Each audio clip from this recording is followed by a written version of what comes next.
Why are estate agents so bad at training and development? Today I'm joined by Dave Gibbons, who is an estate agent from the Northwest and also a bit of an estate agency guru. David, it frightens me that I know of only 9 or 10 estate agency trainers to go around 14,500 independent estate agents. Yeah, Isn't that scary? just a little bit, mate. Talk to me.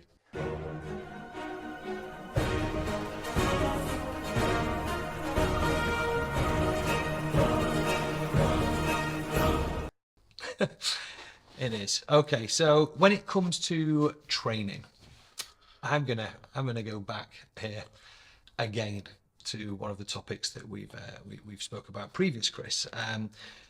Once we've got our direction sorted out within business, so it's really important to have the direction of where you're going. Once we've got this direction sorted and we know where we want to go, we know as business owners, this is the direction we're going. If we hit this milestone, that's going to mean X, Y, and Z for us. And X, Y, and Z are all good things that we want. So this is, I need so many exchanges. So you go backwards, I need so many exchanges to get so much income, if that's what my goal is, and therefore I need so many vowels, and I need so many, to get so many vowels, I need this sort of marketing. Correct. Yeah. Right. So therefore, now I need to actually then get those. Now we need to get those. So where I see a lot of business owners fail is in the expectation, number one, that's given down to the team members below them.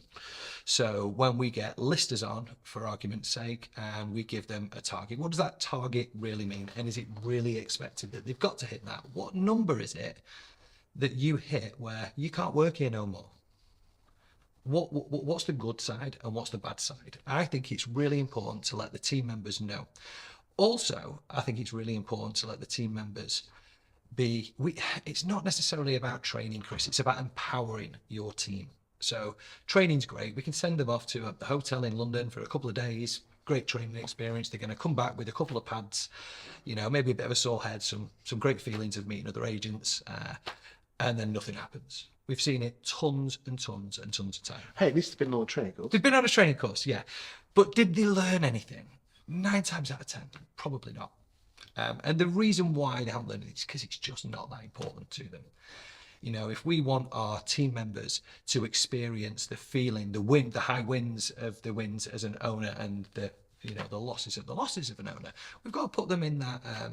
I feel we've got to put them in that arena. So reward them well. When I'm talking to my team and the teams that I train about where we're going, first of all, it's about direction. Once we've got the direction, it's like, hey, Chris, you're the lister.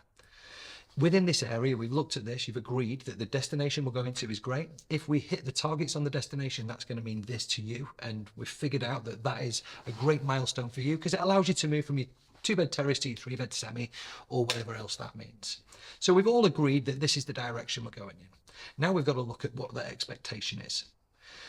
So then when we look at the expectation, we can break that down that we're going to need, 5 to 10 sales or exchanges every single month. That's going to hit the number for us. Once we've gone through this, then what we need to do is speak with the teams and figure out what issues are they having and how can we help them in the smaller, different bits now, because this is going to be a culture thing within your business and what we're doing. Before training, empowerment is needed. If you've got empowerment within your team members, you're 99.9% of the way there. Now all we've got to do is figure out how we're going to get there. It's different in every single business, what the small things are. It could be marketing input needs turning up a little bit. It could be that the call input needs turning up a bit. It could be that the conversations that we're having with the clients needs to be changed. It needs to be a bit more direct sometimes. Maybe it needs to be a bit more listening. I think we should listen 80% of the time and talk 20 as agents. But when it comes down to the bare bones of training, it's not that difficult. We're not in a rocket science industry. Estate agency is not that hard. It's a bit of admin and a lot of goodwill.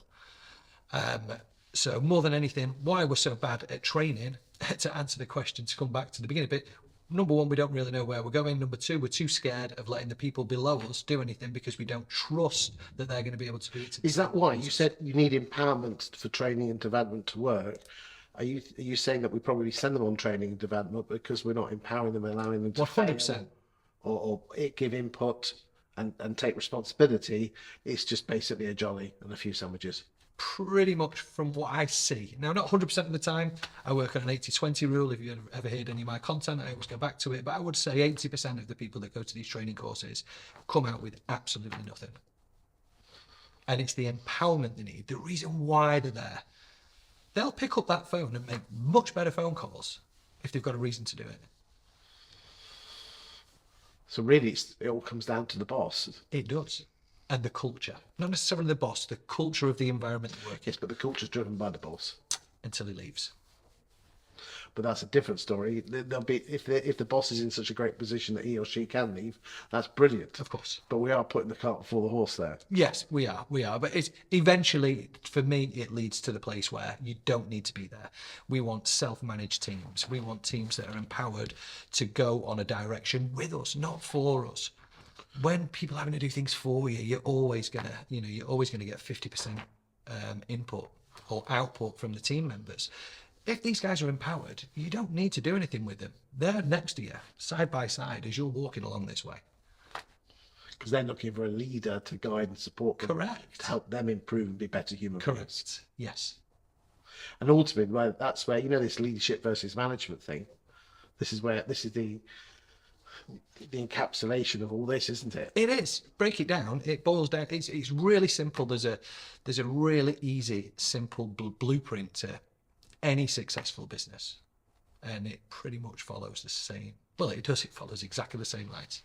Where you go in, empowerment in the team. Make sure they want to go in this direction within it, and not all of them will. You're going to have some team members that are not going to move, and maybe they're not the right team members for you at that time.